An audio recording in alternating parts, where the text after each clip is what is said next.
Okay, let's take a look at the box office from this past weekend. Total domestic box office was just under 91 million, which was actually an 11%-ish jump, which is, good to see. Like we've talked about before, this is the part of the year that I think is, in the past has been kind of dubious, right? Once you leave summer and this kind of post-summer box office, pre-award season, it's always usually where it's studios. This in January is where studios just drop their movies that they don't know where else to put them, right? But even once we move into award season, awards movies aren't really bringing in a huge amount of money, right? And I was looking at the upcoming slate for like wide releases from now until the end of the year, and there's obviously like a couple big things, but nothing really jumps out at me as being anything that's gonna, unseat or dethrone the likes of something like Inside Out 2. Maybe like a Moana 2 because the first one was so popular, but I have a feeling that movie is gonna kind of fall flat critically, and it will do commercially well, but not to the point where it's gonna be in the conversation of being the highest grossing movie of the year, right? So my point with all of this is that this is like a pretty decent September weekend return, right? So the number one movie of the weekend, and it's in its first weekend, The Wild Robot.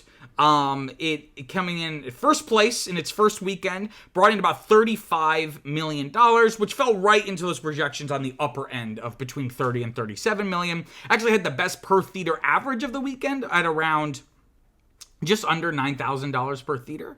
And this one's going to be interesting to watch as we go forward, right? So worldwide, it's grossed a little over 53 million, but it was made for 78, right? So as of right now, it's in the red. If you look all the way over to that rightward column, it's in the red. But here's what I'm hearing. Here's what the news is, or here's the word, that this is going to be a movie that has legs. Or at least that's the hope. That seems to be the strategy that DreamWorks is taking with this film. A lot of people have been comparing it, not in terms of the film's contents by any means, but just in terms of a potential box office strategy, to something like Elemental, right? The Pixar movie that came out last year, that did not open very well. In fact, it opened very poorly. While did not become a mammoth financial success, kept making a decent amount of money every weekend, right? It seems to be, at least the hope, is that The Wild Robot is going to do something similar. And I know a lot of people are hoping for that because the reviews have just been outstanding, that this is like one of the best films of the year, if not one of the best animated films of the decade. I'm going to actually see it this week, I think on Thursday. So, by this time next week, I'll be able to report if it's worth the critical acclaim, but that seems to be the strategy here for The Wild Robot. But strategies fall apart all the time. Again, it is still in that red zone, so it'll be a really big test to see what's that worldwide total like next weekend. Also opening, we have a Indian film, Devara Part 1. Again, this was not on my radar. I really don't know much about this. Open to about 5.6 million. It's made around about 33 million worldwide, but off of a $36-ish million budget. So that's also still in the red. This has obviously been out presumably in Indian cinemas for quite some time at this point, but it still has a little bit of a ways to go to be profitable. And we've been seeing a lot of this past, ever since I started the show, we've been seeing Bollywood films crack the top 10. In this case, again, it's the top 5. So it's something I talk about all the time. It really speaks to the industry, kind of the offerings that moviegoers have for this random movie that no one's ever heard of to make it to number 4 in the top 10. In the United States is, I think, a big feat, even if it's not making a lot of money, nor is it close to making back its budget. Also opening this weekend, the highly controversial Megalopolis, the Francis Ford Coppola epic, decades in the making. This is a disaster is the wrong word, right? So I have not seen this. I don't plan on seeing it just because I'm so busy. It has not been getting very good reviews. It was not getting good reviews from the moment it premiered at the festivals this past year. And the reviews have just gotten worse. And on Letterboxd, I think it's like a 2.6 or something. Like, it is not going well for this film. But, it's okay as long as it makes back some of its money, right? Well, that seems very unlikely here. So it opened at $4 million, which fell just below my projections of around 5 to 8 million. So 5 to 8 was already going to be a disaster. And it couldn't even, at a certain point, like, if it had made 5 or 6, like, would it be that much better for Megalopolis? No. But it just adds insult to injury when it couldn't even meet those pathetic projections, right?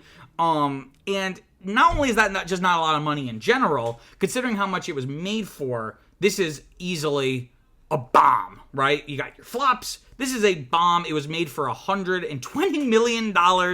So it's a negative 97% return, negative. But obviously, I don't know who thought this was going to be a big moneymaker. Francis Ford Coppola basically financed this film, not completely himself, but a huge portion of that $120 million budget just came from his own personal coffers, in a sense. And he's made very clear, because this guy's old, right? It's not like he's clamoring to become a gajillionaire, because he already is a gajillionaire, right? So for him, it was about realizing this vision. And from what I've heard from people who've seen it, it's a vision, right? For better or for worse, it is Francis Ford Coppola's unadulterated vision.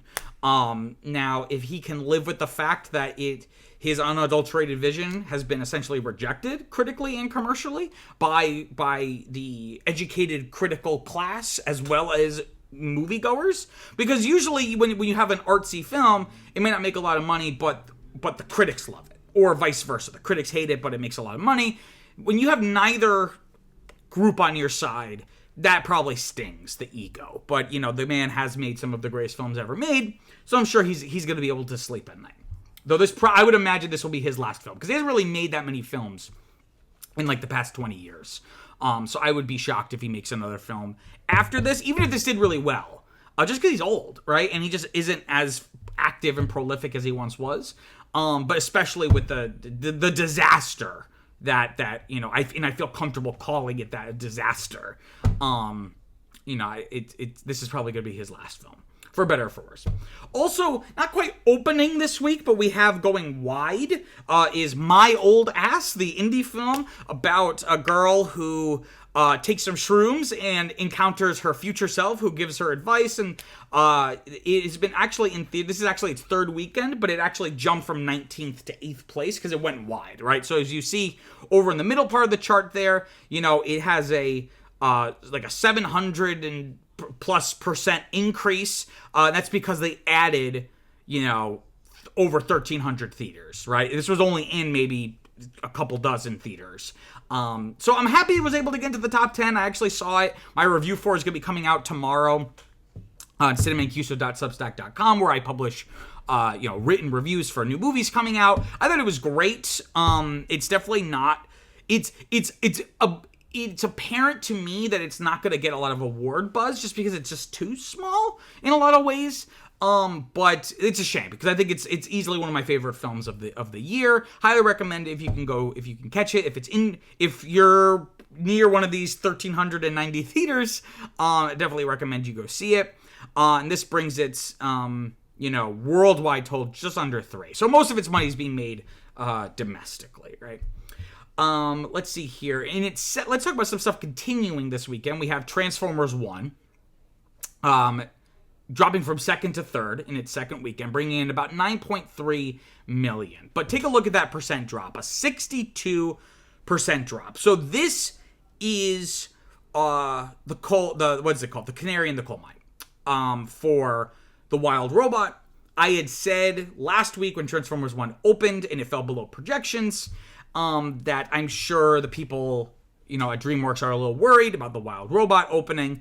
The Wild Robot needs to avoid what is happening in Transformers 1. Because Transformers 1 also has really good reviews. Not nearly as good. No one's claiming it's like one of the best films of the decade, but it's still decent reviews. It did not open, did not meet its projections. It has now had basically a 2/3 drop. It only dropped 8 theaters, so it's not like it had this huge exodus of screenings. So this is a little disappointing if you are Paramount or you're a fan of Transformers and you really liked this film. I went to go see it. My review for that's also coming out tomorrow, and I thought it was fine. It was way better than the trailers made it seem, but it still felt a little not ready for prime time, in a sense. It felt kind of... juvenile's the wrong word, because it's not that it's crude or immature, but just juvenile, like it feels like a 13-year-old wrote it. A really talented 13-year-old, but a 13-year-old, right? Lots of overused cliche lines and plot beats and all this stuff. So it kind of felt like the quality, at least of the writing, felt like a Saturday morning cartoon in a bad way. So I guess this drop is reflecting maybe people are feeling the same way, right? This brings its domestic total to just over 39 million, and its worldwide total to about 72. But again, off of like $111 million budget. So it's still in the red. So if you're seeing it here, most of these movies are in the red. So that's a little disappointing, especially if you're Paramount and you put all this money into this franchise that's theoretically, it's supposed to be like one of your, like tent poles, right? Because if you think about like what franchises does Paramount really have? They have Top Gun, Mission Impossible, and I would argue Transformers, right? That's been a huge one over the past, at least in when I was growing up with like the Shia LaBeouf, Michael Bay movies. Which I actually quite like, at least the first one. Maybe it's just nostalgia. Let's see what else. Continuing this weekend, we also had the Halle Berry horror thriller Never Let Go. Big drop. It only dropped 51% in terms of like the money that it made, but it dropped in terms of its placement. So it dropped from 4th to 9th, only bringing in about 2.2 million. Had the worst per theater average of the weekend at $825. This brings its domestic total, what is it now? A little over 8, and worldwide is about the same. So, and again, this was off of like a $20 million budget. So this was not a particularly expensive film, but it's still in the red, right? So many of these movies are still in the red, and they gotta get it together. Also continuing, we have The Substance, that kind of indie psycho thriller, about beauty standards for women, and I've also heard very, very good things. I'm really excited for this upcoming award season, because I'm always presented with movies that I never heard of, and then they become some of my favorite films of the year, if not of all time, right? So this, I'm hoping, is going to be one of them. I'm going to see it this week. Dropped from 6th to 10th place, though. But again, a film like this, the fact that it even made it into the top 10, I think deserves a little, round of applause. Made about 1.8 million for the weekend. Domestic total is now around just under 7 million, and worldwide total about 10. But again, it was made for like 17.5. So again, still in the red. Hopefully this can kind of have some legs and just kind of keep going during award season, especially if it starts getting some awards buzz. Otherwise, but again, movies like this, they're not necessarily, designed to be huge money makers. But it definitely is helpful when they at least make back their budget, because then it incentivizes, studios to make more of these. Also still in the top 5, we have Beetlejuice. Beetlejuice finally dropping from its first place spot in its 4th weekend down to 2nd place. Brought in just about 16 million for the weekend. Let's see here. Domestic total is about 250, and worldwide about 373. Again, just off of a $100 million budget. So this has been a decent little success, right? Again, not an overwhelming success, but a nice little treat for Warner Brothers. And Warner Brothers had a pretty good year, right? Because they had Dune, which was the highest grossing film of the year until Inside Out 2, and then Deadpool and Wolverine. I believe they're also behind the Godzilla and Kong movie, which was also like one of the bigger money makers for part of the year. So, Warner Brothers, so this is like a little feather in its cap. Again, a film that I did not think was going to do particularly well, because I didn't have faith in the Beetlejuice brand, the Beetlejuice branding. So that's definitely notable here. Still in the top 5 after about a month. And then we also have Speak No Evil, a movie that I hope I never have to see, because at least the trailer made it seem really uncomfortable. It dropped from 3rd to 5th place in its 3rd frame. Made just a little over $4 million for the weekend. This brings its domestic total to 28. Worldwide to about 58 off of just a $15 million budget. So again, this is one of those that's having some legs. It's has had, even though the trailer seemed really uncomfortable, I guess it had a lot of because it was so oversaturated with marketing. I think that helps, right? Even if the trailers, I found them very uncomfortable. So clearly that's working for that. And again, still in the top 5. So when this movie first opened, my kind of headline for it was that this had kind of flopped. And someone commented, like, this movie has been a success by every measure. And I was like, not really. But I will say, I will admit when I'm wrong. And it is proving to have a little bit more staying power, particularly because of the worldwide market. Interestingly, because considering that this is actually an English language remake of, I think, a Danish film. So the fact that it's playing really well outside of the United States, even though they already have their own version of this, is interesting. Also, just one last note here.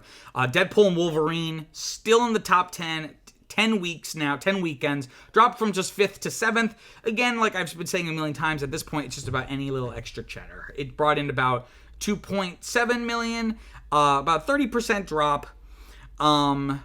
And its domestic total is about $631 million. Worldwide total, $1.321 billion with a B, off of just a $200 million budget. So this is definitely not only one of the highest grossing films, but definitely one of the more successful ones in terms of that percent return. Got some comments here. Spencer Twitty, hello Spencer, happy to have you again this week, wrote, I saw The Wild Robot in IMAX. Every frame is a beautiful painting. The jokes were decent, but the plot was mundane. Basically, if Puss 2 and Migration had a baby. Interesting. Two films that I didn't think could ever be, like, combined. So that's a really interesting read on it. I'm interested to see, if I agree or if I have a different take once I go see it. But it's interesting you're bringing up this idea that script-wise, it's like nothing spectacular, but like the animation is just so stunning. And that's what's been really cool about like the past, I would say 10 or even maybe just 5 years, has been the Hollywood animation industry is starting to realize, because there was this huge push for years, how realistic can we make CG animation? And that seemed to be the thing to set it apart from 2D animation. And I think eventually the industry realized animation is valuable because it's not realistic, right? So how can we take advantage? How can we make 3D animated films feel as artistic as 2D ones? So you've been getting lots of more experiment. I mean, Spider-Verse is always the one people point to, but that's kind of like the poster child. But there's been so many films that have really stretched, our conceptions of what a 3D animated film looks like. Having a lot more like intentional art styles that are going to kind of future-proof those films. Because you watch some movies, it's very prevalent like in games, right? That there's a lot of games that if they're trying to be super, super realistic looking, like photorealistic, 10 years later they're going to look like shit, right? But if you have something that is more cartoony or at least more stylized, style and art design hold up, right? And I think the same is true for movies.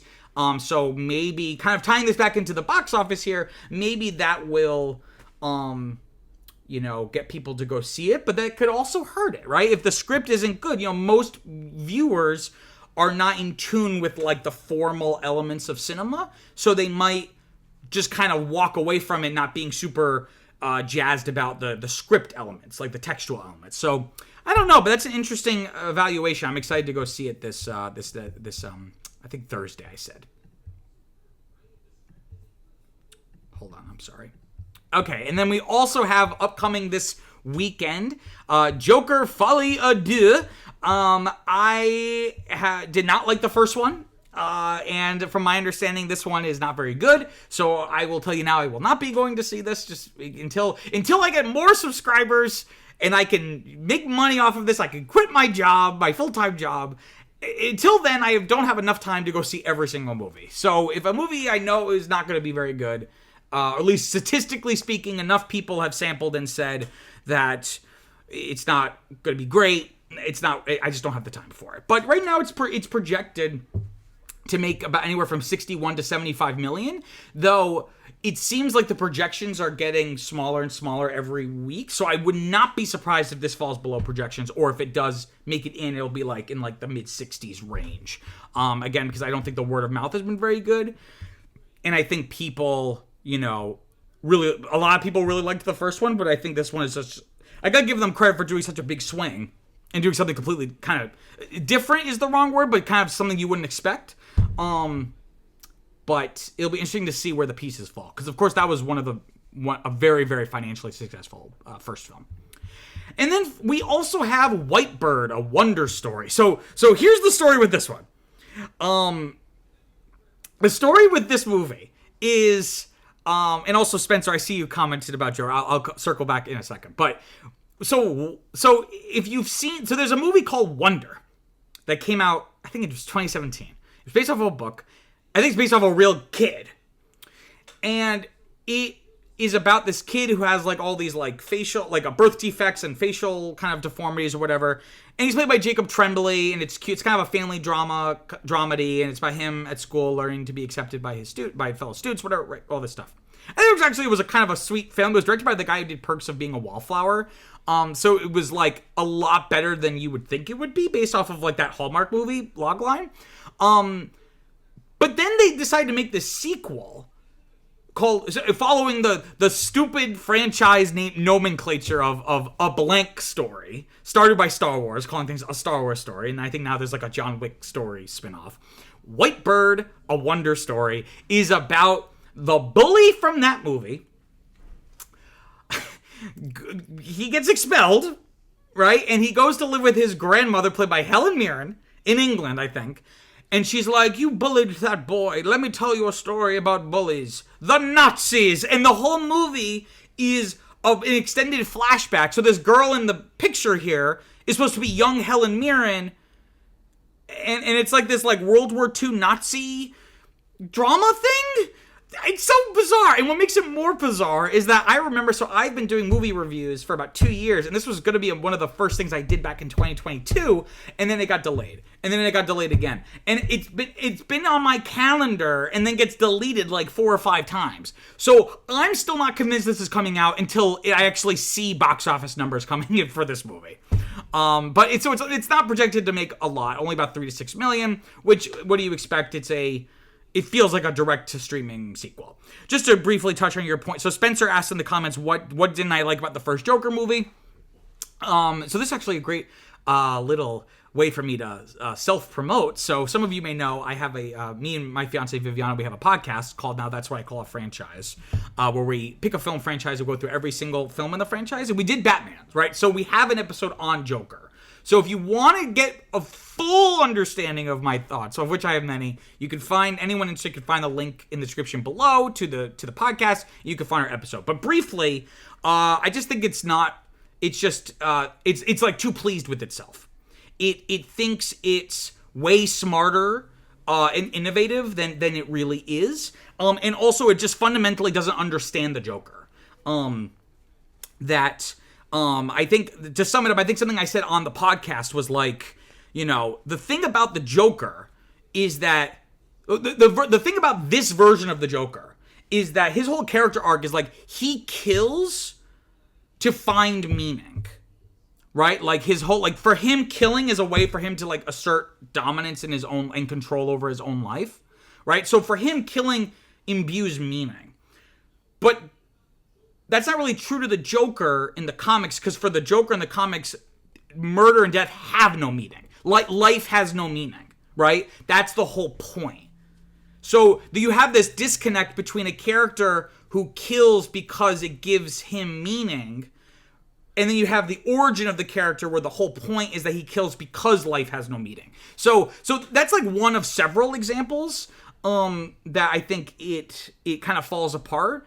But even if that was there, even if that was, you know, still there, it could have been a better movie if it was just like better made. But the movie is like so pleased with itself, like that it's much better than it really is. But again, I don't want to belabor too much. This is supposed to be the box office section, so if you want to hear more of my thoughts about that, you can listen to the podcast.